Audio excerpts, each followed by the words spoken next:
Number 8. Joseph Leone Sr. Shortly before 7:30 p.m. on December the 31st of 2021, New York resident Joseph Leone Sr. fired a shotgun blast at his adult son while outside his home in the Staten Island neighborhood of Rosebank. When emergency services arrived at the scene, they came upon the victim, named as Joseph Leone Jr., unconscious and unresponsive on the sidewalk. The 29-year-old was taken to Staten Island University Hospital, Ocean Breeze, where he was ultimately pronounced dead. Upon searching Leone Sr.'s residence, the police reportedly found a second shotgun, as well as multiple boxes of ammunition. The man was taken into police custody and charged with murder, assault, and criminal possession of a weapon. The incident was believed to have been the last murder recorded in New York City in 2021. While appearing before a grand jury the following week, Leone Sr. maintained that he'd acted in self-defense during the fatal altercation. He testified that his son, who'd allegedly been undergoing drug withdrawal at the time, had been behaving erratically in the moments leading up to the shooting. A source with knowledge of the case told the authorities that Leone Sr. had only resorted to firing his weapon after his son had pointed a gun at him first. In light of the revelatory updates, the grand jury declined to bring murder and manslaughter charges against Leone Sr. He was, however, indicted on 2 misdemeanor counts, each of unlawful firearms and ammunition possession. Number 7. Heather Barbera.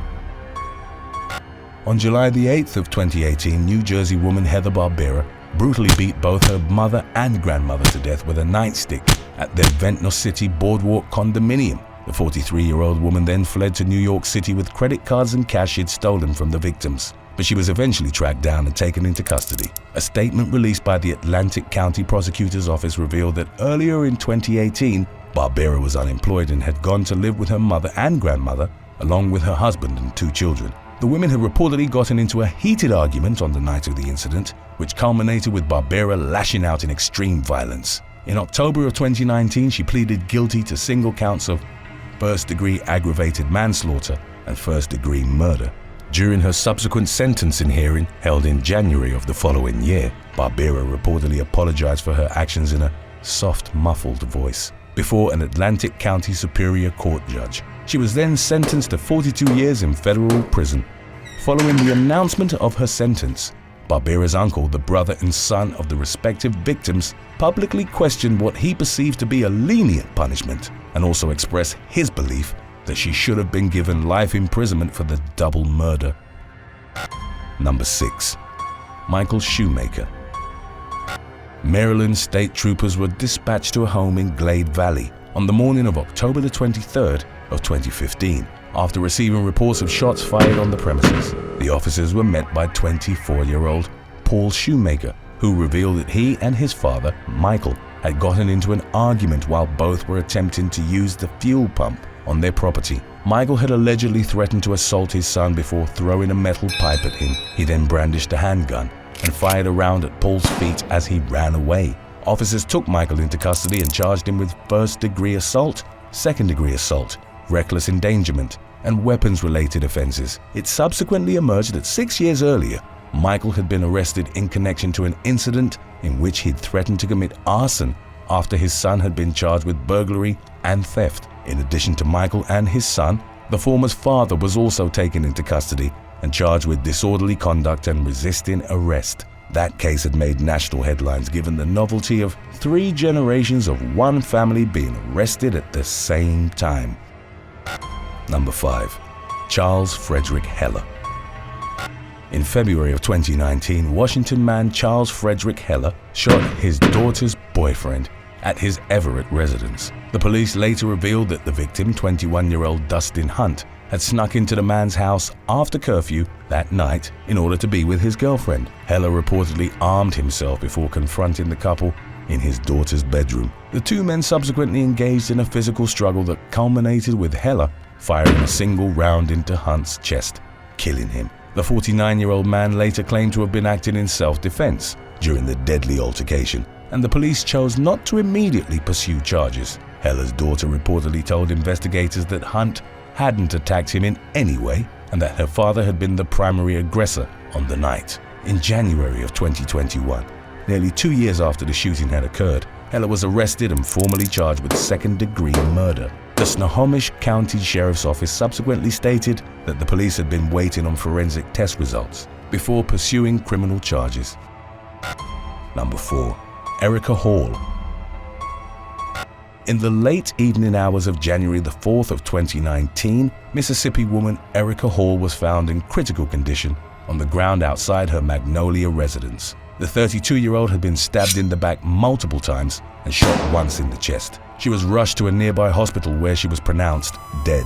In the days leading up to the incident, Hall had been attacked by her 2 teenage daughters, who'd allegedly tried to run her over with the family's car. The woman had declined to pursue criminal charges against them, however, and had instead opted to punish the teens in her capacity as their parent. According to the investigators' findings, Hall's daughters had subsequently carried out her murder as a form of retaliation. The firearm used in the killing had reportedly belonged to Hall herself, and relatives reported that she'd always kept it stored in her car. The older daughter was named as Amariona, while her sister was left unidentified in reports on the matter. They were both held at Adams County Juvenile Detention Center in Natchez, pending the case's legal proceedings. It was reported that in accordance with Mississippi law, Amariona would be tried as an adult. Both sisters underwent mental evaluations which ultimately concluded that they were fit to stand trial on murder charges. As of the latest updates on the case, the legal defense team had filed a motion to move the location of the trial out of Pike County so as to preempt the possibility of a biased jury. Number 3. Anna Lajkovic. In December of 2020, a medical student from Comrat, Moldova, got into an argument with her mother, who'd allegedly arranged for her to be admitted to a drug rehabilitation clinic against her wishes. As was detailed in the resulting police report, the student, named as Anna Lajkovic, proceeded to brutally attack her mother with a kitchen knife. After stabbing her multiple times, the 21-year-old reportedly cut open the woman's chest and removed several of her internal organs, including her heart, lungs, and intestines. Lajkovic then took a shower, left her mother's mutilated remains in the house, and went to meet her boyfriend. She reportedly suggested that they share a bottle of champagne and then, very calmly, told him about the horrific murder she'd committed earlier in the day. The man waited until Lajkovic fell asleep later that night before going to her house to see if what she'd told him was true. Upon discovering the gruesome crime scene, he reported her to local police and she was consequently arrested. Lajkovic was subsequently given a forensic psychiatric examination, which reportedly concluded that she was not able to correctly perceive the consequences of her actions. It was therefore determined that she was unable to testify in the case and couldn't be held criminally responsible for her mother's murder. In the wake of the revelations about Lajkovic's mental state, she was committed to a psychiatric institution indefinitely. Today's topic was inspired by Instagram follower Friday Reaper 13. If you have any other topics you'd like to learn about, subscribe and let us know in the comments section below, or follow us on Instagram and reach out to us there. Number 2. Odessa Carey. In April of 2019, the headless body of 73-year-old Odessa Carey was discovered at her home in Ashington, Northumberland, England. Investigators determined that the woman had been murdered by her daughter, also named Odessa Carey. The latter had allegedly bashed her mother's head in with a mallet before decapitating her with knives and scissors.